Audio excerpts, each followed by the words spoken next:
ಓಂ ಶ್ರೀ ಗುರು ಬಸವಲಿಂಗಾಯ ನಮಃ. ಮತಿಮಂದನಾಗಿ ಗತಿಯ ಕಾಣದೆ ಇದ್ದನಯ್ಯ, ಮತಿಮಂದವಾಗಿ ಗತಿಯ ಕಾಣದೆ ಇದ್ದನಯ್ಯ. ಕುಟ್ಟು ಗುರುಳನ ಕೈಯ ಕೋಲ ಕೊಟ್ಟು ನಡೆಸುವಂತೆ ನಡೆಸಯ್ಯ ಎಲ್ಲ. ಕುಟ್ಟು ಗುರುಳನ ಕೈಯ ಕೋಲ ಕೊಟ್ಟು ನಡೆಸುವಂತೆ ನಡೆಸಯ್ಯ ಎಲ್ಲ. ನಿಮ್ಮಚ್ಚ ಶರಣರ ಒಕ್ಕುದ ಮಿಕ್ಕುದ ನೆಚ್ಚಿಸು ಮುಚ್ಚಿಸು ಕೂಟದ ಸಂಗಮ ದೇವ, ಕೂಟದ ಸಂಗಮ ದೇವ. ಬಸವಾದಿ ಪ್ರಮುಖರೆಲ್ಲರನ್ನ ಎನ್ನ ಮನೋಮಂದಿರದಲ್ಲಿ ಧ್ಯಾನಿಸ್ತಾ ಶ್ರಾವಣ ಮಾಸದ ಪ್ರಯುಕ್ತವಾಗಿ ಕೆರೂರಿನ ಶಿವಪ್ಪಯ್ಯನ ಮಠದ ಈ ಒಂದು ಬಸವ ಸಂಗಮ ಮಹಾಮಂಟಪದಲ್ಲಿ ನಿಜವಾಗ್ಲೂ ಕೂಡ ಇವತ್ತು ವೇದಿಕೆ ಬಹಳ ವಿಭಿನ್ನವಾಗಿದೆ. ಬಸವಣ್ಣನವರ ಆಶಯಗಳನ್ನ, ಬಸವಣ್ಣನವರ ಕನಸುಗಳನ್ನ, ಬಸವಣ್ಣನವರ ಸಾಮಾಜಿಕ ಚಿಂತನೆಯನ್ನ, ಅವರ ಜೊತೆಯಲ್ಲಿ ಎಲ್ಲ ಶಿವಶರಣರ ಶರಣೆಯರ ಒಂದಷ್ಟು ವಚನಗಳ ಸಿಂಚನವನ್ನ ಮಾಡುವಂತಹ ಇವತ್ತಿನ ಒಂದು ಪವಿತ್ರ ವೇದಿಕೆಯ ಘನ ಅಧ್ಯಕ್ಷತೆಯನ್ನು ವಹಿಸಿಕೊಂಡವರು ಕೂಡ ಸನ್ಮಾನ್ಯ ಶರಣ ಶ್ರೀ ಬಸವರಾಜ್ ಕುದುರೆ ಸರ್ ಅವರು. ಹಾಗೇನೆ ಬಹಳ ಸಾತ್ವಿಕರು, ಬಸವ ತತ್ವವನ್ನು ತಮ್ಮ ಜೀವನದಲ್ಲಿ ಪರಿಪಾಲನೆ ಮಾಡ್ತಾ ಬಾಗಲಕೋಟೆ ವಿದ್ಯಾಗಿರಿಯಲ್ಲಿರುವಂತಹ ಶ್ರೀ ಸಾಯಿ ಮಂದಿರದಲ್ಲಿ ಕಾರ್ಯದರ್ಶಿಗಳಾಗಿ, ಜೊತೆಗೆ ಬಾಗಲಕೋಟೆ ತಾಲೂಕಾ ವಚನ ಸಾಹಿತ್ಯ ಪರಿಷತ್ತಿನ ಅಧ್ಯಕ್ಷರು ಕೂಡ ಆದಿಯಾಗಿ ಅವರು ಬಹಳ ಇಂತಹ ಒಂದು ಶರಣ ಪರಂಪರೆಯಲ್ಲಿ ಬೆಳೆದುಕೊಂಡು ಆ ಶರಣ ಪರಂಪರೆಯ ಒಂದಷ್ಟು ದಾರ್ಶನಿಕ ವಿಚಾರಗಳನ್ನ, ಅದರಲ್ಲಿ ವಿಶೇಷವಾಗಿ ಇವತ್ತು ವಿಜ್ಞಾನ ಮತ್ತು ಧರ್ಮ ಎರಡು ಎಷ್ಟು ನಮ್ಮ ಬದುಕಿಗೆ ಪೂರಕ. ಇವತ್ತು ಧರ್ಮ ಒಂದಷ್ಟು ಹಿನ್ನಡೆ ಆಗಲಿಕ್ಕೆ ಕಾರಣನೇ ವಿಜ್ಞಾನ ಅನ್ನುವಂತ ಸತ್ಯವನ್ನ ಬಹಳ ಅದ್ಭುತ ನುಡಿಗಳ ಮೂಲಕ ನಮ್ಮೆಲ್ಲರಿಗೂ ಕೂಡ ತಿಳಿಯಪಡಿಸಿದಂತ ನನ್ನ ಆತ್ಮೀಯರು, ಮಾರ್ಗದರ್ಶಕರು, ಹಿರಿಯರು ಆದಂತಹ ಮಾನ್ಯ ಶ್ರೀ ಶರಣ ಬಸವರಾಜ್ ತಿಪ್ಸೆಟ್ಟಿ ಸರ್ ಅವರೇ, ಹಾಗೆ ಇವತ್ತಿನ ಒಂದು ಕಾರ್ಯಕ್ರಮವನ್ನು ನಿರೂಪಣೆ ಮಾಡ್ತಾ ಇರುವಂತವರು ಕೂಡ ಅವರು ಕೂಡ ಬಸವರಾಜ್ ಹೆಂಗೆ ಕೂಡ ಇದು ನೋಡ್ರಿ. ಇಂಥ ಒಂದು ವಚನೋಪನ್ಯಾಸದ 7ನೇ ದಿನ ಮೋಡ ಯಾವಾಗ ಕಳೆದ ಬಿದ್ದೇನ ತಿಳ್ಕೊಂಡು ಕಾಯಕತ್ತೈತಿ. ಅದರ ಸಂಕೇತವಾಗಿ ಗುಡುಗು ಮಿಂಚುನು ಕೂಡ ಕಾಣ್ತಾ ಇದೆ. ಆದ್ರೂ ಕೂಡ ತಡದೈತಿ ಅಂದ್ರೆ ಧರ್ಮ ಐತಿ ಅಂದ್ರೆ ತಡದೈತೆ. ಇಂಥ ಧರ್ಮದ ಚಿಂತನೆ ಮಾಡುವಂತವ್ರು ಇದ್ದಾರೆ ಅಂತ ತಿಳ್ಕೊಂಡೆ ಇವತ್ತು ಭೂಮಿಯಲ್ಲಿ ಒಂದಷ್ಟು ಸಮತೋಲನ ಆಗಿದೆ. ಎಲ್ಲರೂ ಕೆಟ್ಟವರಾಗಿಲ್ಲ, ಎಲ್ಲದೂ ಕೆಟ್ಟೋಗೈತೆ ಅಂತ ಹೇಳಕ್ ಆಗೋದಿಲ್ಲ. ಇನ್ನೂ ಧರ್ಮ ಐತಿ, ಇರುತ್ತೆ, ಅದಕ್ಕೆಂದೂ ಸಾವಿಲ್ಲ ಅನ್ನುವಂತ ವಿಚಾರವನ್ನ ಈಗಾಗಲೇ ಅತಿಥಿ ಉಪನ್ಯಾಸದಲ್ಲಿ ಕೇಳಿದಂತ ಇವತ್ತಿನ ಪವಿತ್ರ ಕಾರ್ಯಕ್ರಮಕ್ಕೆ ಆಗಮಿಸಿದಂತ ಎಲ್ಲ ಗೌರವಾನ್ವಿತ ಹಿರಿಯರೇ, ತಾಯಂದಿರೇ, ಸಹೋದರ ಸಹೋದರಿಯರೇ, ಎಲ್ಲ ಶರಣ ಶರಣೆಯರ ಅಂತರಾತ್ಮದಲ್ಲಿ ಪ್ರಚೋದಿಸುತ್ತಿರುವಂತ ಆತ್ಮಜ್ಯೋತಿಗೆ ನನ್ನ ಬಾಗಿದ ತಲೆ ಮುಗಿದ ಕೈಗಳಿಂದ ಶರಣೋ ಶರಣಾರ್ಥಿಗಳು. ಕಳೆದ 6 ದಿನಗಳಿಂದ ಇವತ್ತು ನಾವ್ಯಾಕ ಧರ್ಮವನ್ನ ಬಿಟ್ಟು ಅಧರ್ಮ ಮಾರ್ಗವನ್ನ ಹಿಡಿತೀವಿ ಅನ್ನೋದಕ್ಕೆ ಸಾಕ್ಷಿಯಾಗೇನೆ ನಮ್ಮೊಳಗಡೆ ಇರುವಂತಹ 6 ಶತ್ರುಗಳು, ಅರಿಷಡ್ ವರ್ಗಗಳು, ಕಾಮ, ಕ್ರೋಧ, ಲೋಭ, ಮೋಹ, ಮದ, ಮತ್ಸರ. ಇವು ಇವತ್ತಿನ ಉಪನ್ಯಾಸದಲ್ಲಿ ಅತಿಥಿಗಳ ನುಡಿಯಲ್ಲಿಯೂ ಕೂಡ ಬಂದಬಿಟ್ಟು. ಯಾಕಂದ್ರೆ ಇವು ನಮ್ಮನ್ನ ಹೆಂಗ ತಿಂತಾವಪ್ಪ ಅಂತಂದ್ರ ಧರ್ಮದಿಂದ ಅಧರ್ಮದ ಕಡೆಗೆ ನಡೆಸಲಿಕ್ಕೆ ಇವು ಕೂಡ ಕಾರಣದವು. ಇವುಗಳ ಸೂಕ್ಷ್ಮತೆಯನ್ನು ತಿಳ್ಕೊಂಡು ನಾವು ಹೇಗೆ ಧರ್ಮವನ್ನ ಅನುಸರಿಸಿಕೊಂಡು ನಡಿಬೇಕು ಅನ್ನುವಂತ ವಿಚಾರವಾಗಿ ಕಳೆದ 6 ದಿನಗಳಿಂದ ಆಸೆ ಮತ್ತು ಕೋಪವನ್ನ ನಾವೆಲ್ಲರೂ ಕೂಡ ಮನಗಂಡಿದ್ದೇವೆ. ಈಗ ಬಹಳ ಮುಖ್ಯವಾಗಿ ಬೇಕಾಗಿರುವಂತಹದ್ದು, ನಮ್ಮ ಬದುಕಿನಲ್ಲಿ ನಾವೆಲ್ಲರೂ ಕೂಡ ಲೋಭಿಗಳು ಆಗ್ತಾ ಇದ್ದೀವಿ. ಲೋಭ ಅಂದ್ರೆ ಬೇರೆ ಏನೂ ಅಲ್ಲ, ಮನುಷ್ಯ ಜೀವಿ ತನಗೇನು ಇಷ್ಟವಾದದ್ದನ್ನ ಒಂದು ಆಸೆಯಿಂದ ಪಡ್ಕೋಬೇಕಂತ ಬಯಸ್ತಾನ. ಏನು ನಿರೀಕ್ಷೆ ಮಾಡಿರ್ತಾನ, ಏನ್ ಪಡ್ಕೋಬೇಕಂತಿರ್ತಾನಲ್ಲ, ಅದು ಸಿಕ್ತಪ್ಪ ಅಂತಂದ್ರ ಒಂದಷ್ಟು ಸಮಾಧಾನಿ ಆಗ್ತಾನೆ. ಸಿಗದೇ ಇದ್ರೆ ರೋಷ ಬರುತ್ತೆ, ಕೋಪ ಬರುತ್ತೆ ಅಂತ ಹೇಳಿದ್ವಿ. ಹಂಗೆ ವಿಚಾರ ಮಾಡೋಣ. ನಮ್ಮ ಮಕ್ಕಳು ಆಸೆ ಪಡ್ತಾವು, ಕೇಳ್ತಾವು, ಕೊಡಿಸ್ತೀವಿ, ಆಯ್ತು. ಮಗು ನಾವು ಕೇಳಿದ ತಕ್ಷಣ ಈಗೇನೋ ಒಂದು ಚಾಕ್ಲೇಟ್ ಕೇಳ್ತಾನ, ಮತ್ತೇನೋ ಕೇಳ್ತಾನ. ಕೊಡಿಸಿದ್ರ ಸಮಾಧಾನ ಆಗ್ತಾನ, ಕೊಡಿಸ್ದೇ ಇದ್ರ ರೋಷ ಕೊಡ್ತಾನ. ಆಯ್ತು, ಚಾಕ್ಲೇಟ್ ಕೇಳಿದ, ಚಾಕ್ಲೇಟ್ ಕೊಡಿಸಿದ್ಯಾ, ಮತ್ತೇನೋ ಕೇಳಿದ, ಹಿಂಗ ಪದೇ ಪದೇ ಕೇಳಾಕತ್ನಂದ್ರ ಸಾಕು ಅಂತ ಯಾವಾಗ ಅನ್ಕೋತಾನ ನೋಡ್ರಿ, ಅವಾಗ ನಾನು ಆಶಿಸಿದ್ದು ಆಯ್ತಪ್ಪ, ತೃಪ್ತಿ ಆಯ್ತು ಅನ್ನುವಂಗ ಯಾವಾಗ ನಾವು ಅದೀವಿ ಅನ್ನುವಂಥದ್ದು ಒಮ್ಮೆ ಆಲೋಚನೆ ಮಾಡೋಣ. ಭಗವಂತ ಇಷ್ಟೆಲ್ಲ ಕೊಟ್ಟನಲ್ಲ, ಇಷ್ಟೆಲ್ಲ ಕೊಟ್ಟಾಗ ಸಾಕಪ್ಪ, ಇನ್ನೇನು ಬೇಡ ಅನ್ನುವಂಥವ್ರು ಪಟ್ಟಿ ಮಾಡಿದ್ರೆ ಎಷ್ಟು ಮಂದಿ ಸಿಗ್ಬೋದು? ಎಷ್ಟು ಮಂದಿ ಸಿಗ್ಬೋದು? ಖಂಡಿತವಾಗಿ ಇನ್ನೂ ಬೇಕು ಬೇಕು ಬೇಕು ಅನ್ನೋರೇ ಅದೀವಿ. ಈ ಬೇಕು ಬೇಕು ಬೇಕು ಅನ್ನುವಂತ ಏನ್ ಜಪ ಮಾಡ್ತೀವಲ್ಲ, ಇದೇ ಲೋಭ. ನಾವು ಲೋಭವ ಅರ್ಥವನ್ನ, ಸಾಮಾನ್ಯ ಅರ್ಥವನ್ನ ತಿಳ್ಕೊಳ್ಳೋದಂದ್ರ ಅತಿ ಆಸೆ ಪಡೋದು. ಸಿಕ್ಕತಿ ಸಾಕು, ಸಂತೃಪ್ತಿ, ಆನಂದ ಅನ್ನೋದೇ ಇಲ್ಲ. ಈ ಸಂತೋಷಕ್ಕೆ ಮತ್ತು ತೃಪ್ತಿಗೆ ಬಹಳ ವ್ಯತ್ಯಾಸ ಐತ್ರಿ. ಸಂತೋಷನ ಬೇರೆ, ಆನಂದನ ಬೇರೆ, ಏನೋ ತೃಪ್ತಿನೇ ಬೇರೆ. ತೃಪ್ತಿ ಅನ್ನುವಂಥದ್ದು ಯಾವಾಗ ಸಿಗುತ್ತಪ್ಪ ಅಂತಂದ್ರ, ಈಗ ನನಗ ಒಬ್ಬವ ಒಂದೇನೋ ಕೆಲಸ ಮಾಡಿಕೊಟ್ಟಿನಿ, ನನ್ನ ಶ್ರಮಕ್ಕೆ ತಕ್ಕಂತೆ ಆತ ಏನೋ ಕೊಟ್ಟಾಗ ನನಗೇನಾಗತ್ತೆ, ನನ್ನ ಕೆಲಸಕ್ಕೆ ತಕ್ಕಂತೆ ಸಿಕ್ತಪ್ಪ ಅಂತೇಳಿ ಒಂದಷ್ಟು ಖುಷಿ ಆಗತ್ತೆ. ಆದ್ರೆ ತೃಪ್ತಿ ಆಗಿರೋದಿಲ್ಲ. ಇನ್ನು ಸ್ವಲ್ಪ ಕೊಟ್ಟಿದ್ರು ಚಲೋ ಆಕಿತ್ತು ಅಂತೇಳಿ ಒಳಗ ಅಂತಿರ್ತೈತ. ಅಂದ್ರೆ ಸಂತೋಷ ಅನ್ನುವಂಥದ್ದು ಆ ಕ್ಷಣ ಇರುತ್ತೆ, ತೃಪ್ತಿ ಅನ್ನುವಂಥದ್ದು ಅದು ಕೊನೆ ತನಕ ಇರುತ್ತೆ. ಆಯ್ತಪ್ಪ, ನನ್ನ ತೃಪ್ತಿ ಐತಿ, ನನ್ನ ಬದುಕು ಸಾರ್ಥಕ ಐತಿ, ಭಗವಂತ ಎಲ್ಲ ಕೊಟ್ಟಿದ್ರಲ್ಲಿ ನಾನು ಆನಂದದಿಂದ ಇದ್ದೀನಿ, ಇನ್ನೊಬ್ಬರಿಗೆ ಕೈ ಚಾಚಿ ತಾ ಅಂತ ಅನ್ನೋದಿಲ್ಲ. ಈ ರೀತಿಯಾಗಿ ಸಂತೃಪ್ತಿಯ ಮನೋಭಾವವನ್ನು ತಾಳಬೇಕು. ಆದ್ರೆ ಮನುಷ್ಯ ಇವತ್ತು ಎಲ್ಲರೂ ಕೂಡ ಲೋಭಿಗಳಾಗ್ತಾ ಇದ್ದೀವಿ. ಲೋಭಿ ಅನ್ನುವಂಥದ್ದು ನಾವು ಸಾಮಾನ್ಯ ಅರ್ಥದಲ್ಲಿ ಜಿಪುಣತನ ಅಂತ ಹೇಳ್ಬೋದು.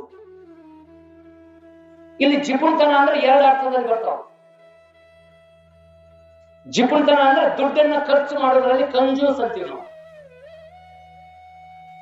ಕಂಜೂಸ್ ದುಡ್ಡನ್ನ ಧಾರಾಳವಾಗಿ ಖರ್ಚು ಮಾಡೋರಿಗೆ ಅವ್ರನ್ನ ಅದು ಒಂದು ವರ್ಗ. ಆದ್ರೆ ದುಡ್ಡನ್ನ ಖರ್ಚು ಮಾಡೋದ್ರ ಬರೀ ಕೂಡಿಡೋದು ಇದು ಒಂದು ಅರ್ಥದಲ್ಲಿ ಬಂದ್ರೆ, ಜೀವನದಲ್ಲಿ ಗಳಿಸುವುದೇ ಒಂದು ದೊಡ್ಡ ಗುರಿ. ನಾನು ಮೊದಲನೇ ಹೇಳಿದ್ದೀನಿ, ಮನುಷ್ಯ ಜೀವನದ ಗುರಿ ಆತ್ಮೋನ್ನತಿ ಕಾಣುವಂಥದ್ದು.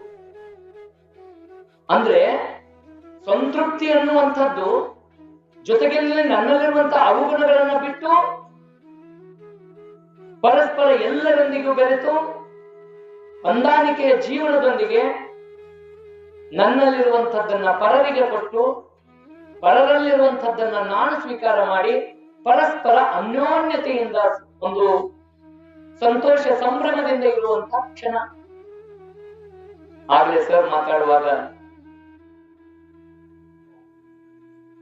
ನಾವು ಮಹಾನವಮಿ ಹಬ್ಬದಾಗ ವಿಜಯದಶಮಿ ಬನ್ನಿ ಮುಡಿದು ಬನ್ನಿ ತಗೊಂಡು ಇಡೀ ಊರೆಲ್ಲ ಅಡ್ಡಾಡಿ ಎಲ್ಲರಿಗೆ ಬನ್ನಿ ಕೊಟ್ಟು ನಾವು ನೀವು ಬಂಗಾರದಂಗಿರೋಣ ಅಂತ ತಿಳ್ಕೊಂಡು ಹೇಳ್ತೀವಿ. ಈಗ ಎಷ್ಟು ಜನ ಅಡ್ಡಾಡ್ತೀವಿ? ಎಷ್ಟು ಜನ ಅಡ್ಡಾಡ್ತೀವಿ? ಇವತ್ತು ನಮ್ದು ಏನಾಗೈತಪ್ಪ ಅಂದ್ರೆ ಒಟ್ಟು ಗಳಿಸೋದ್ರಾಗ ಹೊಂಟ್ಬಿಡ್ತೀವಿ. ಒಟ್ಟು ಒಂದಷ್ಟು ಪರೋಪಕಾರಕ್ಕಾಗಿ ಅಥವಾ ಸಮಾಜಮುಖಿಯಾಗಿ ವಿನಿಯೋಗ ಆಗಬೇಕು ಅನ್ನುವಂತ ಚಿಂತನೆ ಉಳ್ಳಂತವ್ರು ಎಷ್ಟು ಜನ ಸಿಗ್ತಾ ಇದ್ದಾರೆ. ಈ ಎಲ್ಲ ವಿಚಾರಗಳನ್ನ ನೋಡಿದಾಗ ಈ ಲೋಭ ಅನ್ನುವಂಥದ್ದೈತಲ್ಲ, ಮನುಷ್ಯನನ್ನ ಆಸೆ ಮತ್ತು ಕ್ರೋಧ ಐತಲ್ಲ ಅದಕ್ಕಿಂತಲೂ ಕೂಡ ಬಹಳ ಕೆಟ್ಟದಾದಂಥ ಗುಣ ಇದು ಲೋಭ ಅನ್ನೋ ಕೂಡಿಡುವ ಸಂಪ್ರದಾಯ. ಆ ಹಿನ್ನೆಲೆಯಲ್ಲಿ ಲೋಭ ಅನ್ನುವಂಥದ್ದು ಕಡಿಮೆ ಖರ್ಚು ಮಾಡುವಂತ ಒಂದು ಗುಣ ಆದ್ರೆ, ಇನ್ನು ಕೆಲವರು ಧಾರಾಳತನ ತೋರಿಸ್ತಾರ. ನಾನು ಏನ್ ಮಾಡಿದೆ ಎಲ್ಲದಕ್ಕೂ ಕೂಡ ಏನದು ಪರೋಪಕಾರಕ್ಕೆ ಮೀಸಲಾಗಿರ್ಲಿ ಅಂತ ತಿಳ್ಕೊಂಡು ಅವ್ರು ಯೋಚನೆ ಮಾಡ್ತಾರ, ಅವ್ರು ಸಮಾಜಕ್ಕಾಗಿ ಅದನ್ನ ಧಾರೆ ಎರಿತಾರ. ಇನ್ನು ಕೆಲವರು ಕೂಡಿಟ್ಟಿಟ್ಟು ಅದ್ರಂದ ಒಂದು ಪೈಸೆಯನ್ನು ಖರ್ಚು ಮಾಡೋದಿಲ್ಲ. ಮುಂದೆ ಅವರೆಲ್ಲ ಮಕ್ಕಳು ಹೆಂಡ್ರು ಅವ್ರ ಮೊಮ್ಮಕ್ಕಳು ಏನೇನು ಅವ್ರು ಉಳ್ಕೊಂತ ಹೋಗ್ಬಿಡ್ತಾರ, ಚೈನಿ ಮಾಡ್ಕೊಂತ ಹೋಗ್ಬಿಡ್ತಾರ. ಯಾರ್ದ ಮಾಡಿದ್ದನ್ನ ಯಾರು ಉಳ್ಕೊಂತ ಹೋಗ್ಬಿಡ್ತಾರೆ. ಹಾಗಾಗಿ ಭಗವದ್ಗೀತೆಯಲ್ಲಿ ಹೇಳುವಂಗ ಆಸೆ ಮತ್ತು ಕ್ರೋಧದ ಜೊತೆಗೆ ಈ ದುರಾಸೆ ಅನ್ನುವಂಥದ್ದಿದೆ, ಲೋಭ ಕೂಡಿಡುವಂತಹದ್ದು, ಒಟ್ಟು ಪಡ್ಕೊಳ್ಳೋದು ಅದು ಹೆಂಗರ ಯಾಕೆ ಬರ್ಲಿ ಈ ರೀತಿಯಾಗಿ ಇರುವಂತವರು ನಮ್ಮ ಆತ್ಮವನ್ನ ನಾವೇ ನಾಶ ಮಾಡಿಕೊಳ್ಳುವಂತ ದಾರಿಗಳು ಇವು ಮೂರು ಅಂತ ಹೇಳ್ತಾರೆ.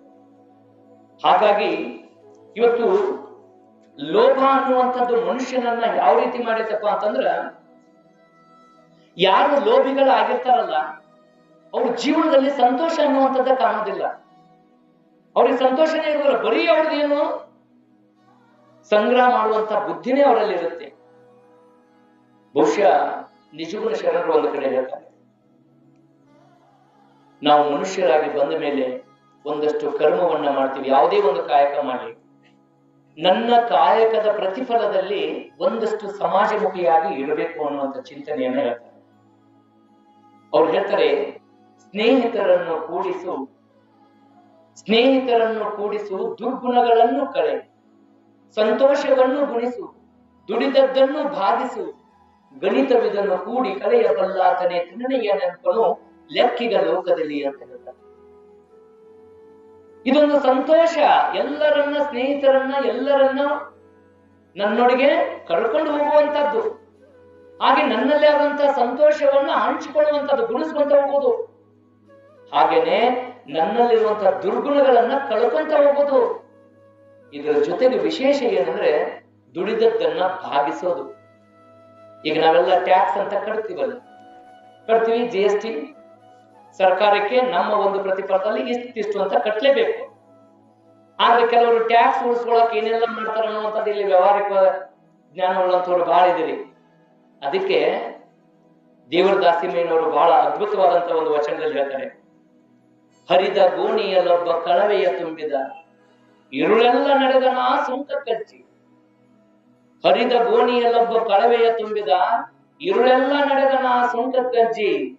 ಕಳವೆಯೆಲ್ಲ ಹೋಗಿ ಬರೀ ಗೋಣಿ ಉಳಿದಿತ್ತು, ಅಳಿಮಣದ ಭಕ್ತಿ ಇಂತ ಇತ್ತು ಕಾಣ ರಾಮನಾಥ ಅಂತ ಹೇಳಿ.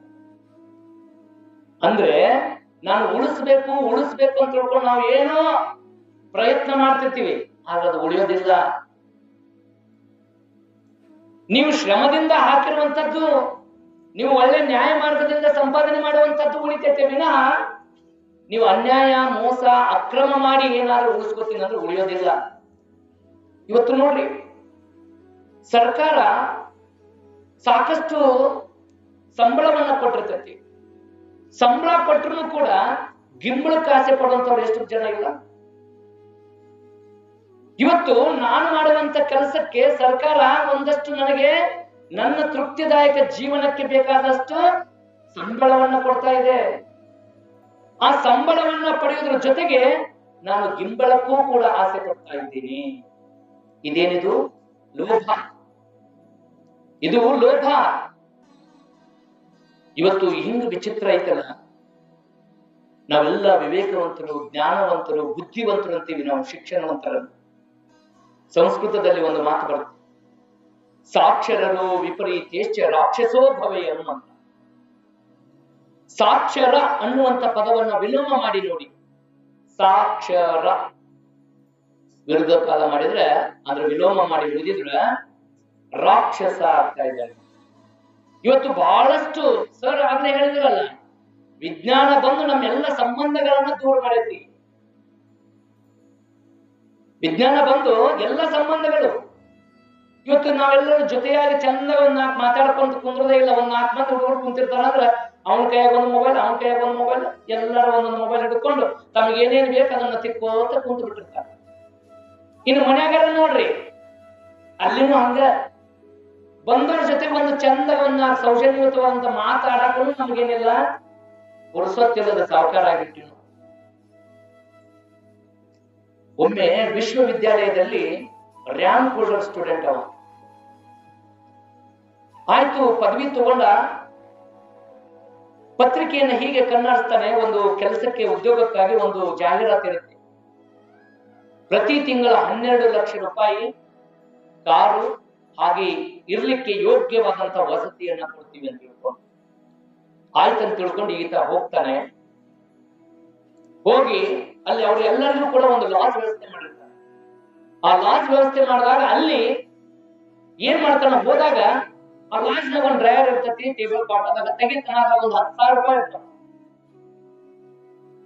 10,000 ಇರ್ತಾವ. ಇದನ್ನೇ ನೋಡಿಲ್ಲ, ಇದು ಯಾರು ಬಿಟ್ಟು ಮಗ ಅಂತ ತಿಳ್ಕೊಂಡು ಕಡಗಡೆ ಏನ್ ಮಾಡ್ತಾನ, ಕಿಶೆದಾಗ ಇಟ್ಕೊಂಡ್ಬಿಡ್ತಾನೆ.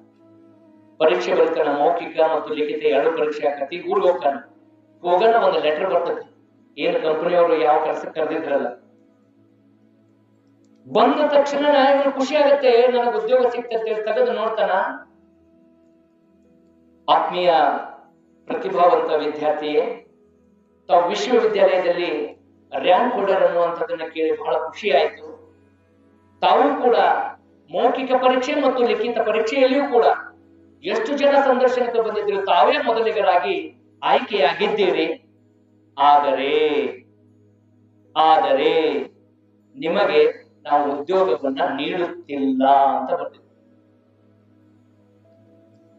ಮುಂದುವರೆದು ಬರೆದಿದ್ರವರು, ನಿಮ್ಮಲ್ಲಿರುವಂತ ಪ್ರಾಮಾಣಿಕತೆಯನ್ನ ಪರೀಕ್ಷೆ ಮಾಡ್ಬೇಕಂತ ತಿಳ್ಕೊಂಡ ನಾವು ಪ್ರತಿಯೊಂದು ರೂಮ್ನಲ್ಲಿನೂ ಕಾಟದಲ್ಲಿ ನಿಮ್ಮ ಏನು ಡ್ರೈವರ್ ಅಲ್ಲಿ 10,000 ರೂಪಾಯಿ ಇಟ್ಟಿದ್ವಿ. ಅಲ್ಲಿ ನಿಮ್ಮ ರೂಮ್ನಾಗಿರುವಂತ 10,000ವನ್ನ ನೀವೇ ತಗೊಂಡಿರಿ ಅನ್ನುವಂತ CC ಕ್ಯಾಮ್ರಾದಲ್ಲಿ ರೆಕಾರ್ಡ್ ಆಗ್ಬಿಟ್ಟದ. ನೀವು ಎಷ್ಟು ಪ್ರಾಮಾಣಿಕರಿದ್ದೀರಿ ಅನ್ನೋದು ಗೊತ್ತೈತಿ, ನಿಮಗೆ ಉದ್ಯೋಗ ಇಲ್ಲ. ಇವತ್ತು ದುರಂತ ಹೆಂಗಂದ್ರೆ, ಪ್ರಾಮಾಣಿಕವಾಗಿ ಕೆಲಸ ಮಾಡುವಂತವರು ಅಥವಾ ಜ್ಞಾನ ಎಲ್ಲ ಐತಿ, ಆದ್ರೆ ಆ ಉದ್ಯೋಗವನ್ನ ಹಿಡಿಯುವಂತ ಅರ್ಹತೆ ಇಲ್ಲ, ಸರ್ಟಿಫಿಕೇಟ್ ಇಲ್ಲ. ಇದೊಂದು ಅಧಿಕಾರಯುತವಾದಂತ ಕುರ್ಚಿ ಐತಿ. ಈ ಕುರ್ಚಿಯಲ್ಲಿ ಕುಂತು ನನಗೆ ಏನ ಕೆಲಸ ಮಾಡ್ಬೇಕಲ್ಲ, ಎಲ್ಲ ನನಗೆ ಜ್ಞಾನ ಐತಿ, ಪ್ರಾಮಾಣಿಕವಾಗಿ ಮಾಡ್ತೀನಿ ಅನ್ನುವಂಥ ಜ್ಞಾನ ಐತಿ, ಈ ಸಮಾಜಕ್ಕೆ ಒಳ್ಳೆಯದನ್ನು ಮಾಡ್ತೀನಿ ಅನ್ನುವಂಥದ್ದೈತಿ, ಆದ್ರೆ ಸರ್ಟಿಫಿಕೇಟ್ ಇಲ್ಲ. ಇವತ್ತು ನಾವೆಲ್ಲ ಸರ್ಟಿಫಿಕೇಟ್ ನಲ್ಲಿ ಅಂಕಗಳಲ್ಲಿ ಬಹಳ ತಗೊಂಡು ಪ್ರತಿಶತ ಹೆಚ್ಚೆಚ್ಚು ಅಂಕಗಳನ್ನ ಯಾರು ಮಾಡಲ್ಲ, ಅವರಿಗೆ ನಾವು ಏನ್ ಮಾಡಕತ್ತೀವಿ, ಉದ್ಯೋಗ ಕೊಡ್ತೀವಿ. ಆದ್ರೆ ಆ ಉದ್ಯೋಗ ಮಾಡುವಂತವ್ರು ಎಷ್ಟು ಜನ ಈ ಲೋಭದ ವ್ಯಾಮೋಹದಿಂದ, ಬ್ಯಾಡಪ್ಪ ನನಗೆ ಸರ್ಕಾರ ಸಾಕಷ್ಟು ಕೊಟ್ಟದ, ನಿಮ್ಮ ಕೆಲಸ ಮಾಡೋದು ಕಾಯಕವೇ ಕೈಲಾಸ ಸ್ಲೋಗನ್ ಬರೆದಿಲ್ಲ, ಸರ್ಕಾರದ ಕೆಲಸ ದೇವರ ಕೆಲಸ, ಜನಸೇವೆಯೇ ಜನಾರ್ದನ ಸೇವೆ ಅಂತ ಹೇಳೋದಕ್ಕೆ ಮಾತ್ರ ಇದೆ. ಇವತ್ತು ಯಾವುದೇ ಬೇರೆ ರೀತಿಯ ದಾರಿ ಇಲ್ಲದೇನೆ ನಮ್ಮ ಕೆಲಸ ಆಗೋದಿಲ್ಲ. ಅಕ್ಕವು ಆದ್ರೆ ತಡ್ಕೊಳ್ಳುವಂತ ಶಕ್ತಿ ನಮಗಿಲ್ಲ. ಆಗ್ಲೇ ಏನಲ್ಲ ಅವಸರ ಪ್ರಕೃತಿಗಳು, ನಮಗ್ ಸೌಡ ಇಲ್ಲ. ಕಾನೂನಾತ್ಮಕ ಏನ್ ಕೆಲಸ ಆಗ್ಬೇಕು ಆಕತಿ, ಅದಕ್ಕೊಂದು ಕಾಲಾವಕಾಶ ಇರುತ್ತ, ಅಲ್ಲಿ ಮಾಡ ತಾಳ್ಮೆ ಇಲ್ಲ. ಹಿಂಗ್ ಹೋಗಿ ಬಂದ್ರೆ ಹಿಂಗ ನಮ್ ಕೆಲಸ ಆಗ್ಬೇಕು. ಅವ್ರನ್ನ ಕರ್ಕೊಂಡು ಹೋಗಿ ಚಹಾ ಕೊಡಿಸಿ ಅಷ್ಟು ದುಬ್ಬ ಚಪ್ಪರಿಸಿ ಹಂಗ ಒಂದ್ ಡಿಸೈನ್ ಮಾಡ್ಬಿಟ್ರೆ ಮುಗಿಸ್ ನಿಮ್ ಕೆಲಸ ಆಗಿಬಿಡುತ್ತೆ. ಇವ್ ಪಾಪ ಅರ್ಜಿ ಹಾಕಿ ನಮ್ಗ ಇಂದ ನಾಳೆ ಕೆಲಸ ಮಾಡ್ಕೊಡ್ತಾರ ಅಂತೇಳಿ ಇವ್ರು ಇಲ್ಲೇ ಕುಂದ್ರದ ಒಬ್ಬೊಬ್ರು ಚಪ್ಪಲ್ ಹಾಡ್ಬೇಕು. ಯಾಕ? ಈ ಲೋಭ ಅನ್ನುವಂಥದ್ದು ಏನೈತಲ್ಲ, ಗಳಿಸ್ಬೇಕು ಮಾಡ್ಬೇಕು ಅನ್ನುವಂಥದ್ದು ಐತಲ್ಲ, ಇದು ಏನಾಗೈತಪ್ಪ ಅಂತಂದ್ರ ನಮ್ಮನ್ನ ದಾರಿ ತಪ್ಪಿಸಾಕತ್ತೈತಿ. ಇವತ್ತು ನಾನು ಆಲೋಚನೆ ಮಾಡ್ರಿ, ನಾವು ಎಲ್ಲರೂ ಆಲೋಚನೆ ಮಾಡೋಣ. ನಾವು ಎಲ್ಲ ಶಿಕ್ಷಣ ಪಡ್ಕೊಂಡಿವಿ, ನಮ್ಮ ಇಡೀ ಪದವಿ ಮುಗಿಸ್ರೊಳಗೆ ಎಷ್ಟು ಖರ್ಚು ಮಾಡಿ ನಾವು ಶಿಕ್ಷಣಕ್ಕಾಗಿ. ಇವತ್ತ ನಮ್ಮ ಮಕ್ಕಳು ಒಂದು ಪದವಿ ಮುಗಿಸಿ ಬರೋಳಗ ಹತ್ತತ್ರ ಅಂದ್ರೆ ಒಂದು 20 ಲಕ್ಷ ರೂಪಾಯಿ ಖರ್ಚು ಮಾಡುವಂತ ಲಗ್ನ. ಯಾಕೆ ಇವ್ರು ಅಷ್ಟು ಖರ್ಚು ಮಾಡಿದ್ರು? ಶಿಕ್ಷಣಕ್ಕಾಗಿ ಇಷ್ಟೊಂದು ಖರ್ಚು ಯಾಕೆ ಮಾಡಕತ್ರು? ಯಾಕ? ಮುಂದಿದ್ರ ಡಬಲ್ ತಕ್ಕೊಳಕ. ಆಲೋಚನೆ ಮಾಡಿ. ಲೋಭ ಅನ್ನುವಂಥದ್ದು ಏನೈತಲ್ಲ, ಇವತ್ತು ನಾನು 10 ರೂಪಾಯಿ ಖರ್ಚು ಮಾಡಿಲ್ಲ ಅಂದ್ರೆ ನಾನು ನಿರೀಕ್ಷೆ ಏನ್ ಮಾಡ್ತೀನಿ ಅಂದ್ರೆ ಮುಂದೆ ನನಗೆ 20 ರೂಪಾಯಿ ಬರ್ಬೇಕಾದ್ರಿಂದ. ನಾನು ಸಮಾಜಕ್ಕಾಗಿ ನಾನು ಸೇವೆ ಮಾಡ್ಬೇಕನ್ನುವಂಥವ್ರು ಇಲ್ಲ, ನಿರೀಕ್ಷೆ ಮಾಡ್ತೀವಿ.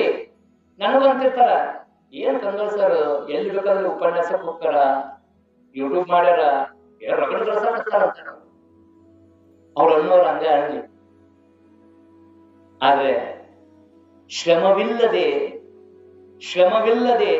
ನನಗೇನಾದ್ರೂ ಅದು ನನಗೆ ಬಂತಂದ್ರೆ ಅದು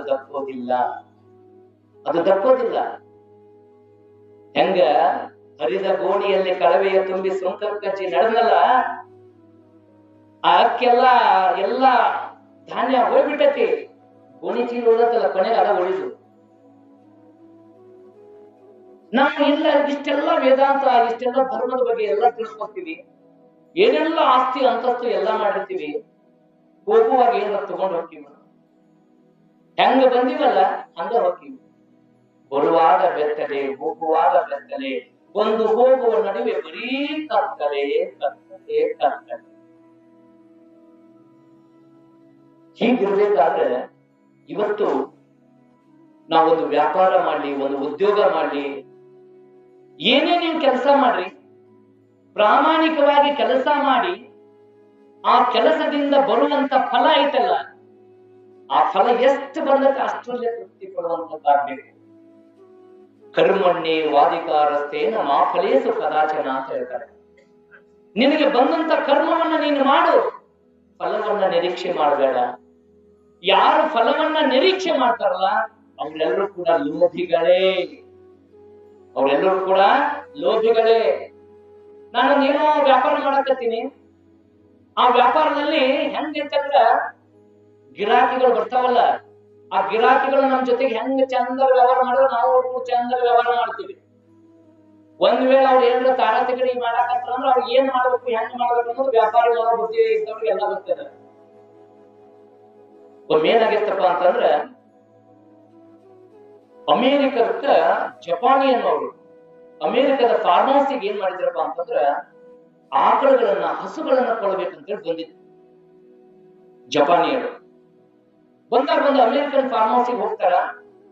ಹೋದಂತ ಸಂದರ್ಭದಲ್ಲಿ ಅಲ್ಲಿ ಹಸುಗಳಿಗೆ ಏನು ಮಾಡಿರ್ತಾರಪ್ಪ ಅಂದ್ರೆ ವ್ಯಾಪಾರಕ್ಕೆ ಅವರು, ನೀವ ಚಾಯ್ಸ್ ಮಾಡಿದ್ರ ಅದಕ್ಕೆ ಏನ್ ರೇಟ್ ಐತಿ ಫುಲ್ ರೇಟ್, ನಾ ಏನ್ರ ಚಾಯ್ಸ್ ಮಾಡಿ ಕೊಟ್ಟನೆ ಅಂದ್ರ 50% ಲೆಸ್.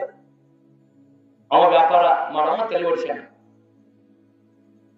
ನಾವಾಗಿದ್ರ ನೀವ್ ಯಾಕೆ ಹಿಂಗ ಹೇಳಕತ್ತಾನ, ನಾವು ತಗೊಂಡ್ರ ಪೂರ ರೊಕ್ಕ ಕೊಡ್ಬೇಕು, ಮತ್ತ ಅವನ ಕೊಟ್ಟನಂದ್ರ ಅವನ ಆರಿಸ್ಕೊಟ್ಟನಂದ್ರ ಈಗ ಅಂತಿರ್ತಾರ ಹಣ್ಣು ಕೊಂಡು ಮಾಡುವಾಗ, ಆರಿಸ್ಬೇಡ್ರಿ ನಾ ಕೊಟ್ಟು ತಗೋರಿ ಅಂತಾರಲ್ರಿ.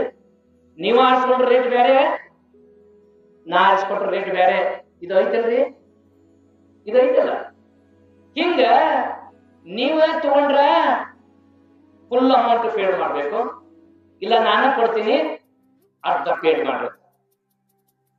ನಾವಾಗಿದ್ರ ಎರಡು ರೀತಿ ಯೋಚನೆ ಮಾಡ್ತೀವಿ.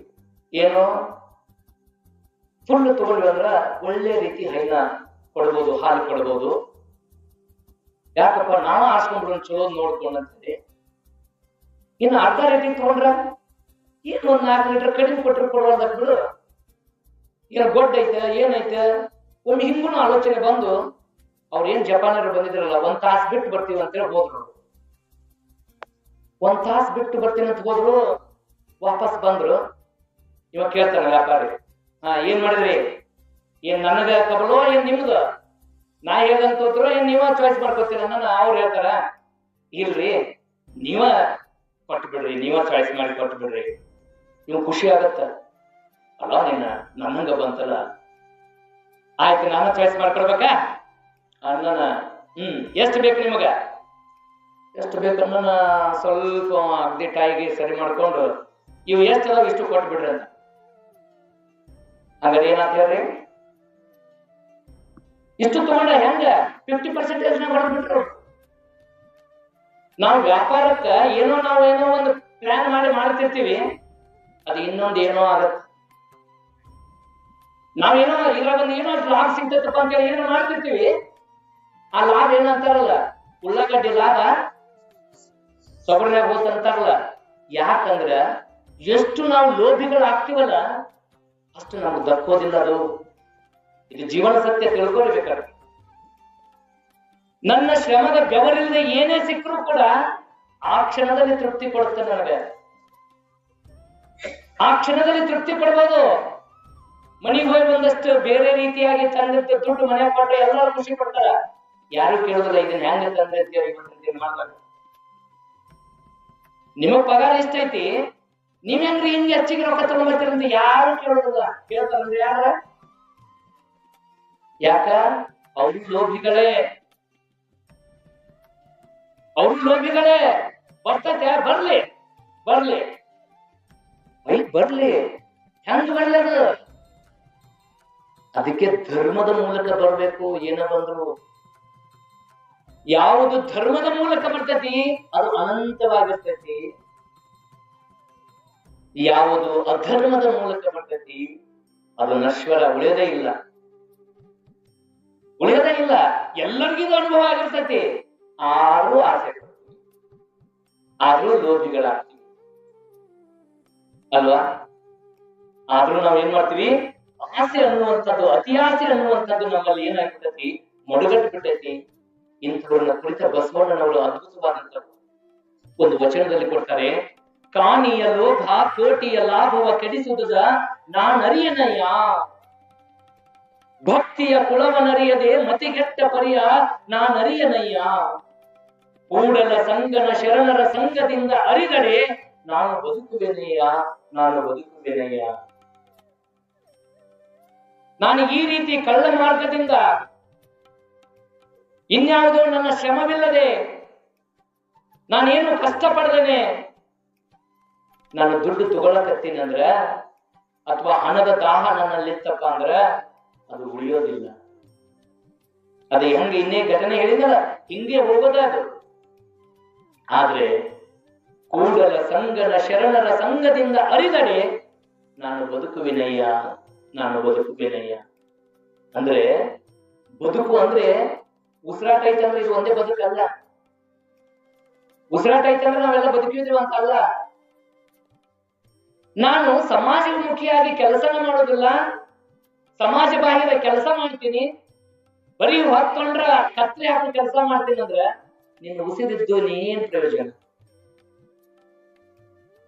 ಉಸಿರಿದ್ದ ಹೆಣ ನೀವು.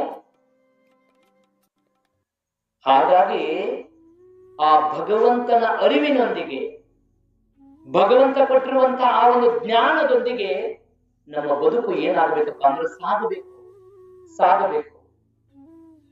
ಒಮ್ಮೊಮ್ಮೆ ಹಿಂಗೂ ಆಗ್ತಕ್ಕಲ್ಲ,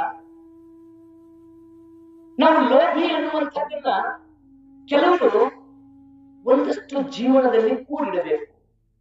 ಈಗ ಉದಾಹರಣೆಗೆ ಇರುವೆ, ಪ್ರಕೃತಿಯಲ್ಲಿ ಇರುವೆ ಮಳೆಗಾಲಕ್ಕಿಂತ ಪೂರ್ವದಲ್ಲಿ ಅದೇನ್ ಮಾಡತ್ತಪ್ಪ ಅಂದ್ರ ಒಂದಷ್ಟು ಆಹಾರವನ್ನು ಸಂಗ್ರಹ ಮಾಡಿಟ್ಕೊತ. ಯಾಕೆ ಸಂಗ್ರಹ ಮಾಡಿಟ್ಕೊತತ್ರಿ? ಮಳೆಗಾಲದಾಗ ಬರೋದಕ್ಕೆ ಆಗೋದಿಲ್ಲಲ್ಲ, ಹಂಗಾರೆ ಅದನ್ನ ಲೋಭ ಅಂತ ಹೇಳಕ್ಕಾಗತ್ತ ಅಲ್ವಾ?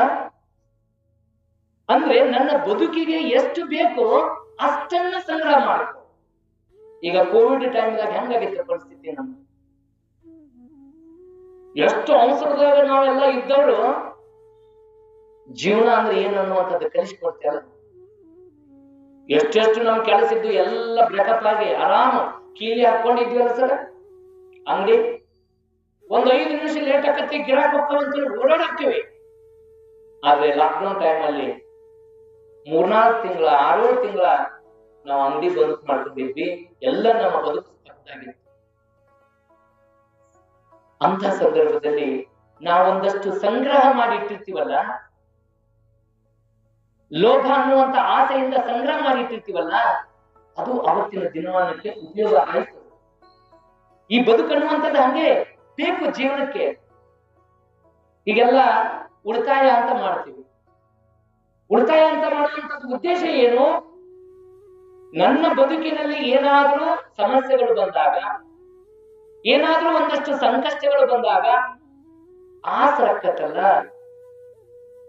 ಅನ್ನುವಂಥ ಭಾವ. ಅಂದ್ರೆ ಲೋಭ ಅನ್ನುವಂಥದ್ದು ಏನೈತಲ್ಲ, ಅದು ಸಂಗ್ರಹ ಪ್ರವೃತ್ತಿ. ಆದ್ರೆ ಅದು ಅತಿ ಆಗಬಾರ್ದು. ಅತಿ ಆಗಬಾರ್ದು. ಏನ್ ಆಸೆ ಪಡ್ತೀನಿ ಅಂತ ತಿಳ್ಕೊಂಡು ಬರೀ ಏನ್ ಮಾಡೋದು, ಮತ್ತೊಬ್ಬರಿಂದ ಮೋಸ ವಂಚನೆಯಿಂದ ಪಡ್ಕೊಳ್ಳುವಂತದ್ದು ಮಾಡಿದ್ರೆ ಅದು ತಿರುಗಿ ನಮಗ ಬರ್ತೈತಿ, ನಮಗ ತಿರುಗಿ ಬಾಣವಾಗಿ ಬರ್ತೈತಿ. ಇವತ್ತು ಎಷ್ಟೋ ಜನ ಪ್ರಾಮಾಣಿಕರದಾರ. ಆ ಪ್ರಾಮಾಣಿಕರಿಗೆ ನಾವೇನಾದ್ರೂ ಮೋಸ ಮಾಡಿದ್ವಿ ಅಂದ್ರ ಅದು ಹೆಂಗ ನಮ್ಗೆ ತಿರುಗಿ ಬಾಣ ಆಗತ್ತಂದ್ರ, ಒಬ್ಬ ರೈತ ದಿನಾಲು ಈ ಕೆರೂರಾದಾಗ ಈ ಬೇಕರಿಗಳಿಗೆ ಬೆಣ್ಣೆ ಕೊಡ್ತಿದ್ದ. ದಿನಾಲು ಬೆಣ್ಣೆ ಕೊಡವ.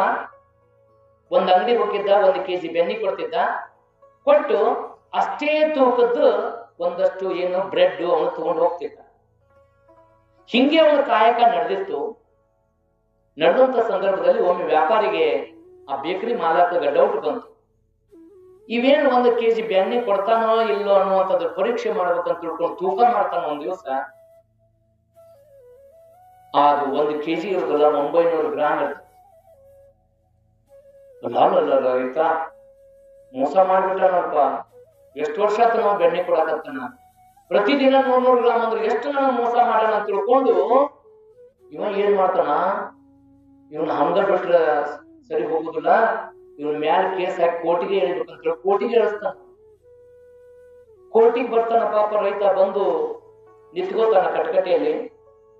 ನಿಂತ್ಕೊಂಡಾಗ ನ್ಯಾಯಾಧೀಶರು ಕೇಳ್ತಾರ, ಏನಪ್ಪ ರೈತ, ನಿನ್ ಮೇಲೆ ಎಂಥ ನಂಬಿಕೆ ಇದೆ, ನೀನು ಈ ರೀತಿಯಾಗಿ ಮೋಸ ಮಾಡೋದ ಅಂತ ಕೇಳಿದಾಗ ಆತ ಹೇಳ್ತಾನ, ನಾನೇನು ಮೋಸ ಮಾಡಿರ್ಲಿ, ನಾನೇನು ಮೋಸ ಮಾಡಿಲ್ಲ. ನಾನು ಪ್ರಾಮಾಣಿಕವಾಗಿ ಏನು ನನ್ನ ದಿನನಿತ್ಯ ಕಾಯಕದಲ್ಲಿ ಬೆಣ್ಣೆ ಕೊಡಬೇಕಾಗೈತಿ, ಅವ್ರು ಎಷ್ಟು ಪ್ರಮಾಣಕ್ಕೆ ಕೊಡ್ತಾ ಕೇಳ್ತಾ ಇದ್ದಾರೆ ಅಷ್ಟು ಕೊಡಕ್ಕಂತ ಹೊಂಟೀನಿ, ನಾ ಏನು ಮೋಸ ಮಾಡಿಲ್ಲ. ಈ ಬೆಣ್ಣೆ ಬೇಕಾದ್ರೆ ನೀವು ಪರಿಶೀಲನೆ ಮಾಡ್ರಿ, ಇದರಲ್ಲಿ ಯಾವುದೇ ರೀತಿಯಾದಂತ ಅಶುದ್ಧವಾದದ್ದನ್ನ ಏನು ಸೇರಿಸಿಲ್ಲ, ಪ್ಯೂರ್ ಐತಿ, ಪರಿಶುದ್ಧವಾದಂತ ಬೆಣ್ಣೆ ಐತಿ, ಪರೀಕ್ಷೆ ಮಾಡಿ.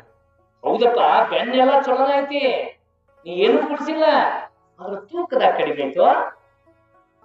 900 ರೂಪಾಯಿ ಗ್ರಾಮ್ ಕೊಡಕತ್ತಿ ಅಂತ ನೋಡಿಲ್ಲ, ತೂಕ ಮಾಡ ಅಂತ ಆತ ಬಹಳ ವಿನಯದಿಂದ ನ್ಯಾಯಾಧೀಶರಿಗೆ ಹೇಳ್ತಾನ. ರೈತ, ನ್ಯಾಯಾಧೀಶರೇ ಕ್ಷಮ ಇರ್ಲಿ, ನನ್ ಮನ್ಯಾಗ ತಕ್ಕಡಿ ಐತಿ, ಆದ್ರೆ ತಕ್ಕಡಿ ಕಲ್ಲಿಲ್ಲ. ಪ್ರತಿನಿತ್ಯ ನಾನು ಬೆಣ್ಣೆ ಕೊಟ್ಟು ಹೋದ್ಮೇಲೆ ನನ್ನ ಮಕ್ಕಳಿಗೆ ಮೊಮ್ಮಕ್ಕಳಿಗೆ ಅಂತ ಹೇಳ್ಕೊಂಡು 1 kg ಇವ್ರ ಅಂಗಡಿಯಾಗನ ಬ್ರೆಡ್ ಸ್ವೀಟು ಕಟ್ಟಿಸ್ಕೊಂಡು ಹೋಗಿದ್ದೀನಿ. ಅದನ್ನ ಈಚೆ ಕಡೆ ತೂಕ ಇಟ್ಟು, ಈಚೆ ಕಡೆ ಬೆಣ್ಣೆ ಇಟ್ಟು ತೂಕ ಮಾಡಿ ಕೊಡ್ತಿದ್ದೀನ್ರಿ ಅಂತ. ಅಂದ್ರೆ ಇಲ್ಲಿ ಮೋಸ ಮಾಡಿದವ್ರು ಯಾರು ಅಂದ್ರೆ ಇದು ನಾವು ಅರ್ಥ ಮಾಡ್ಕೋಬೇಕು. ನಾನು ಇನ್ನೊಬ್ಬರಿಗೆ ಮೋಸ ಮಾಡಿದ್ನೆ ಅಂದ್ರ ಭಗವಂತ ನನಗೆ ಯಾವುದೋ ರೂಪದವ್ರು ಮತ್ತೆ ನನಗೆ ಮೋಸ ಮಾಡ. ಇದು ಜೀವನ ಸತ್ಯ. ಇಲ್ಲಿ ಯಾಕೆ ನಾವು ಮೋಸ ಮಾಡಕತ್ತೀವಿ ಅಂದ್ರೆ ಗಳಿಸ್ಬೇಕು, ಪಡ್ಕೋಬೇಕು. ಈ ರೀತಿಯಾಗಿ ಬಳಸುವಂತ ದಿನಮಾನದಲ್ಲಿ ಸರ್ವಜ್ಞ ಬದುಕಡೆ ಹೇಳ್ತಾನೆ, ಕೊಟ್ಟಿದ್ದು ತನಗೆ ಬಚ್ಚಿಟ್ಟಿದ್ದು ಪರರಿಗೆ.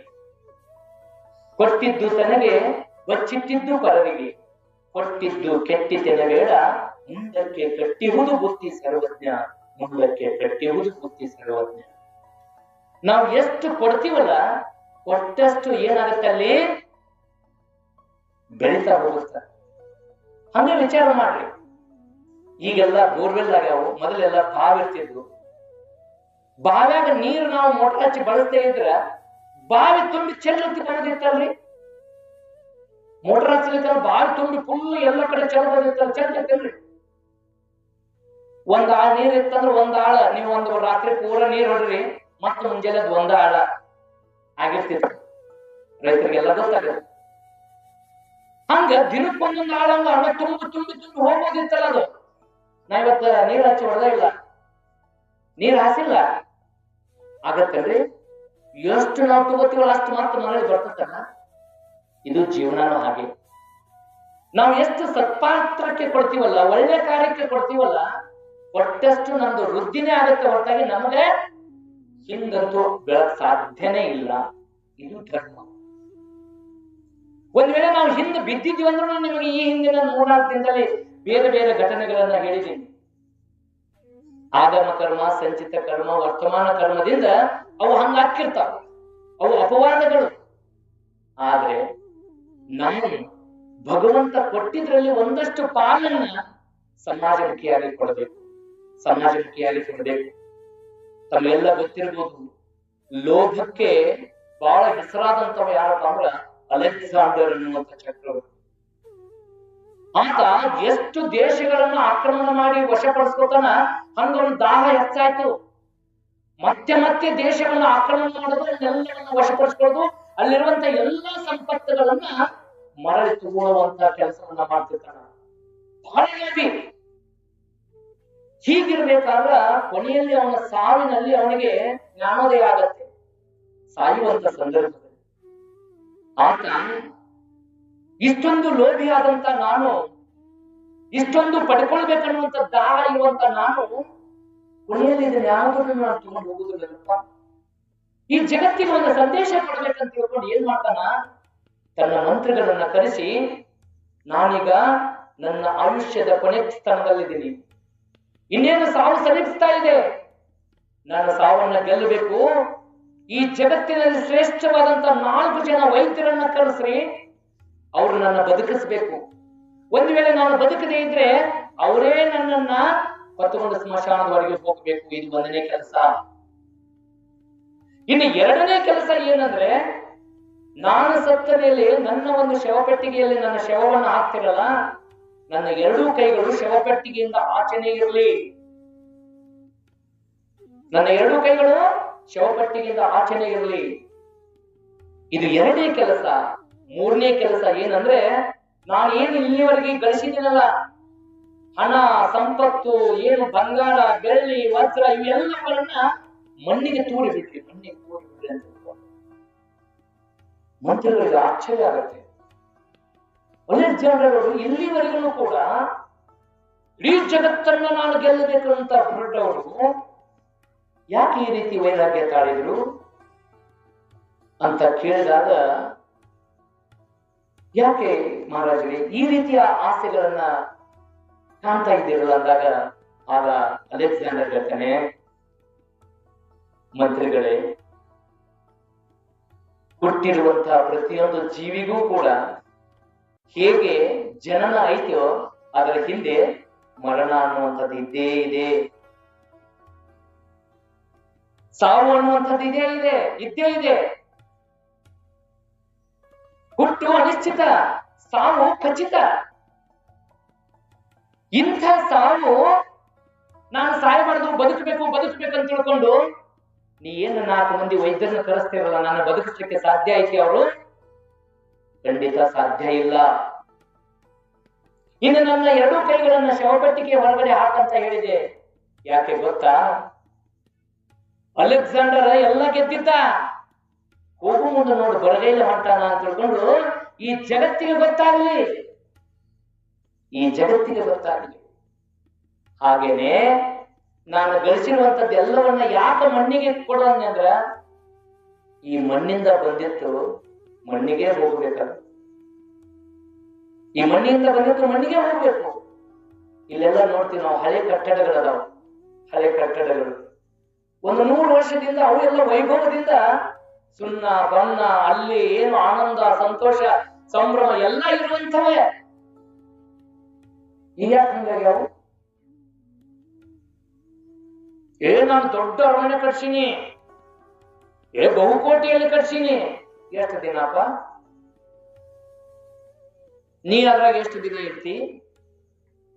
ಹೋಗ್ಲಿ, ನಿನ್ನ ಅಲ್ಲೇ ಅರಮನೆಯಾಗನೆ ಏನಾರ ಹೋದ್ ಬಿಡ್ತಾರ?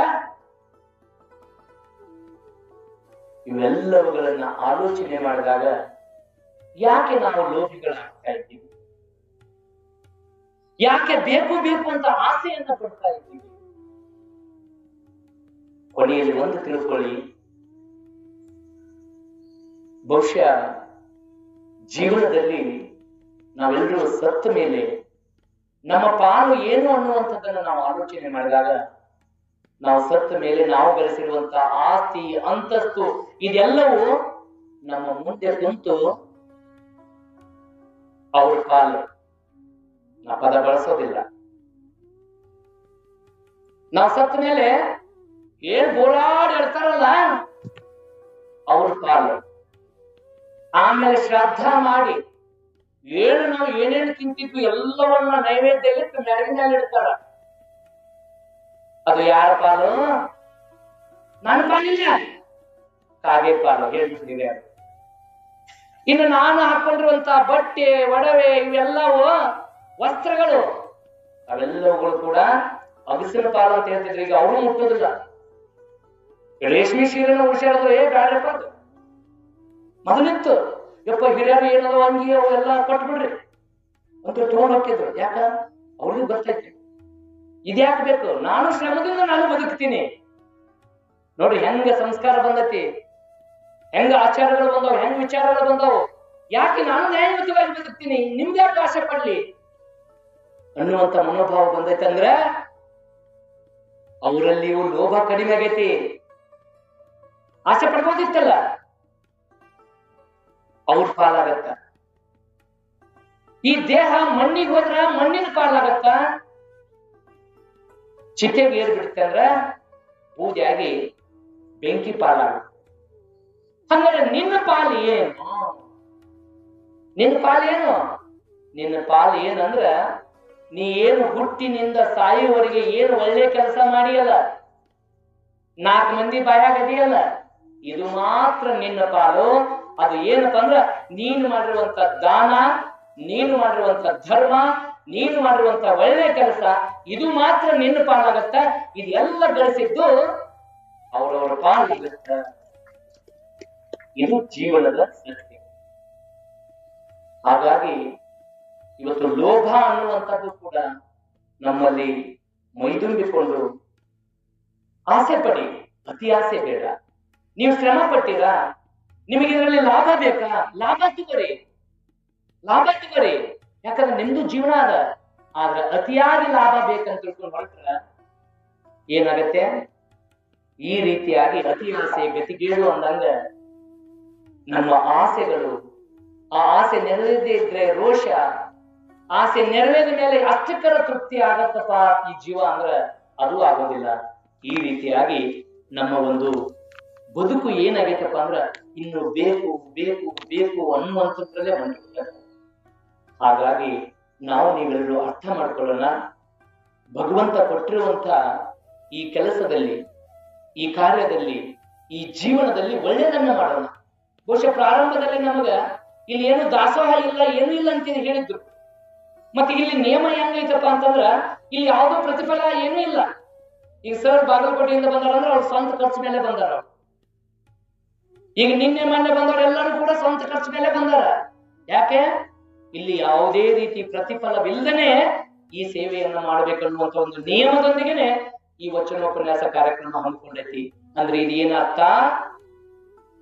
ಏನ್ ಅರ್ಥ ತರಿಸ್ಕೊಡುತ್ತೆ ಅಂದ್ರೆ, ನಾವು ಲೋಭಿಗಳಲ್ಲ, ನಾವು ಸಮಾಜಕ್ಕಾಗಿ ಏನಾದ್ರೂ ನಮ್ಮ ಸಮಯವನ್ನ, ನಮ್ಮ ಒಂದು ಶಕ್ತಿಯನ್ನ ವಿನಿಯೋಗಿಸುವವರು ಅನ್ನುವಂಥ ಸಾಕ್ಷಿಗೆ ಈ ವೇದಿಕೆ ಆಗೈತಿ.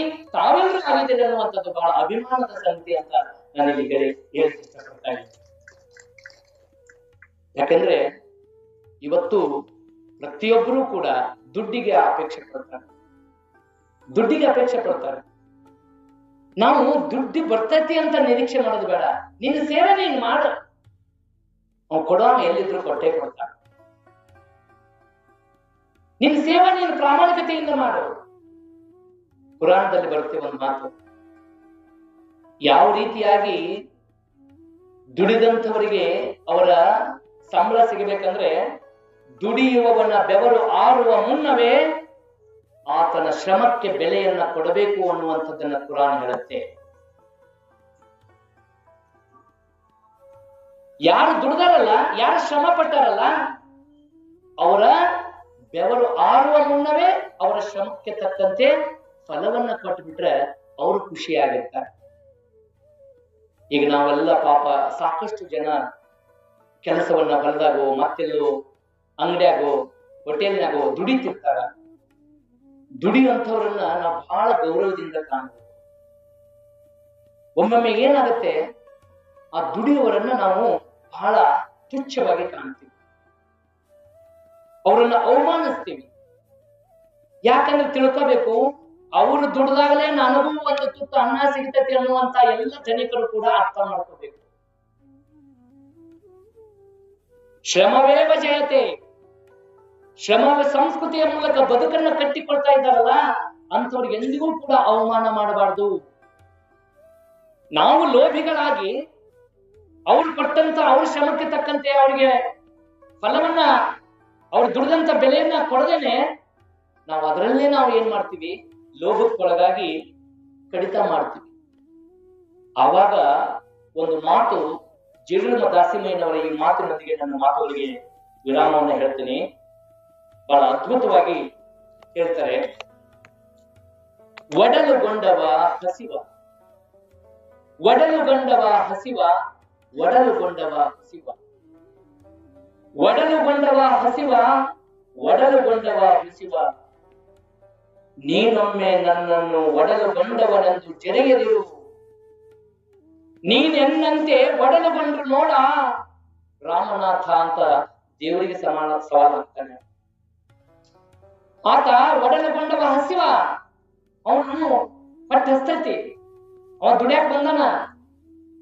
ಒಂದಷ್ಟು ಏನೋ ಒಡಲುಗೊಂಡವ ಹಸಿವ, ಏನೋ ಒಂದಷ್ಟು ಸುಳ್ಳುಗಳನ್ನ ಏನೋ ಹೇಳೋಣ, ಸಮಯಕ್ಕೆ ಸರಿಯಾಗಿ ಬರದೇ ಇದ್ದಾಗ ಆವಾಗ ಅವನ ಸ್ಥಾನದಲ್ಲಿ ನಿಂತು ನೀನು ಆಲೋಚನೆ ಮಾಡಿ ನಿನ್ನ ಧರ್ಮವನ್ನ ನೀನು ಕಾಪಾಡಿಕೊ. ಅವ್ರ ಸ್ಥಾನದಲ್ಲಿ ನಾನಿದ್ರು ಹೆಂಗಾಗ್ತಿದ್ದೆ, ಅಥವಾ ಅವ್ರಿಗೆ ಅರ್ಥ ಮಾಡಿಸು. ನೀನು ನನ್ನ ಸ್ಥಾನದಾಗಿದ್ರು ಏನಾಗ್ತಿತ್ತಪ್ಪ ಅಂತ ಅರ್ಥ ಮಾಡಿ ನೀನು ಅವ್ರಿಗೆ ಬುದ್ಧಿ ಹೇಳುವಂತದ್ದನ್ನ ಮಾಡು ಅನ್ನುವಂತ ವಿಚಾರವನ್ನ ಇಲ್ಲಿ ತಿಳಿಸ್ತಾ, ಒಟ್ಟಾರೆ ಲೋಭ ಅನ್ನುವಂಥದ್ದು ನಮ್ಮ ಬದುಕಿಗೆ ಬಹಳಷ್ಟು ಹಿನ್ನಡೆಯನ್ನುಂಟು ಮಾಡುತ್ತೆ. ಹಾಗಾಗಿ ನಾವ್ಯಾರೂ ಕೂಡ ಲೋಭಿಗಳಾಗದೆ, ಅಂದ್ರೆ ಅತಿಯಾಗಿ ಆಸೆಯನ್ನ ಪಡದೆ ಇದ್ದುದ್ರಲ್ಲಿ ಎಷ್ಟು ಬರ್ತೈತಿ ತಾನೇ ಬರ್ತದೆ. ನಮ್ಮ ಬೆವರಿಗೆ ತಕ್ಕಂತೆ ಫಲ ಬರ್ಲೇಬೇಕು, ಬಂದೇ ಬರುತ್ತೆ. ಆ ನಿಟ್ಟಿನಲ್ಲಿ ನಾವು ನೀವೆಲ್ಲರೂ ಕೂಡ ಈ ಲೋಭ ಅನ್ನುವಂತ ಶತ್ರುವನ್ನ ಸ್ವಲ್ಪ ಆಚೆ ಇಟ್ಟು ನಾವೆಲ್ಲರೂ ಕೂಡ ಎಷ್ಟು ನನ್ನ ಶ್ರಮಕ್ಕೆ ತಕ್ಕಂತೆ ಬಂದೈತಿ ಅಷ್ಟರಲ್ಲೇ ತೃಪ್ತಿ ಪಡೋಣ. ಒಂದು ವೇಳೆ ನಾನೇನಾದ್ರೂ ಮೋಸ ಮಾಡಿದೆ, ವಂಚನೆ ಮಾಡಿದ್ರೆ ನೇರ ನನಗೆ ಯಾವ ರೀತಿಯಾಗಿ ಅದು ಬರುತ್ತೆ ಅನ್ನುವಂಥ ನಮ್ಮ ಜೀವನದಲ್ಲಿ ನಡೆದಿರುವಂತಹ ಘಟನೆಗಳೇ ಸಾಕ್ಷಿ ಅನ್ನುವಂಥ ವಿಚಾರವನ್ನ ಈ ಸಂದರ್ಭದಲ್ಲಿ ತಿಳಿಸಿ, ಇಲ್ಲಿವರೆಗೆ ನಾನಾಗ್ಲೇ ಹೇಳಿದ್ನಲ್ಲ, ಮಳೆ ಜೋರಾಯ್ತು. ಯಾಕ ನನ್ನ ಮಾತುಗಳು ಮುಗಿಯಾಕ ಬಂತು, ಮಳೆನೂ ಜೋರಾಗಕತ್ತಿ. ಇದೇ ಧರ್ಮ ಅಂತ ನಾನಾಗ್ಲೇ ಹೇಳಿದ್ದೀನಿ. ಇವತ್ತೂ ಕೂಡ ಕಳೆದ 4 ದಿನಗಳಿಂದನೂ ಇಲ್ಲಿ ಹೊರಗಡೆ ನಡೀತೈತೋ ಇಲ್ಲ ಅನ್ನುವಂತ ಒಂದಷ್ಟು ಸಂದಿಗ್ಧ ಸ್ಥಿತಿಯಲ್ಲೇ ನಾವು ಇಲ್ಲೇ ಮಾಡಕತ್ತೀವಿ. ನಮಗೆ ಮಳೆರಾಯ ಏನೂ ಕೂಡ ಅಡ್ಡಿ ಮಾಡಿಲ್ಲ. ಅಂದ್ರೆ ನಾವೆಲ್ಲರೂ ಕೂಡ ಧರ್ಮದ ಪರವಾಗಿ ನ್ಯಾಯದ ಪರವಾಗಿ, ನೀತಿಯ ಪರವಾಗಿ, ಹಾಗೆ ಆಚಾರ ವಿಚಾರದಲ್ಲಿ ನಾವೆಲ್ಲರೂ ಕೂಡ ಒಂದಷ್ಟು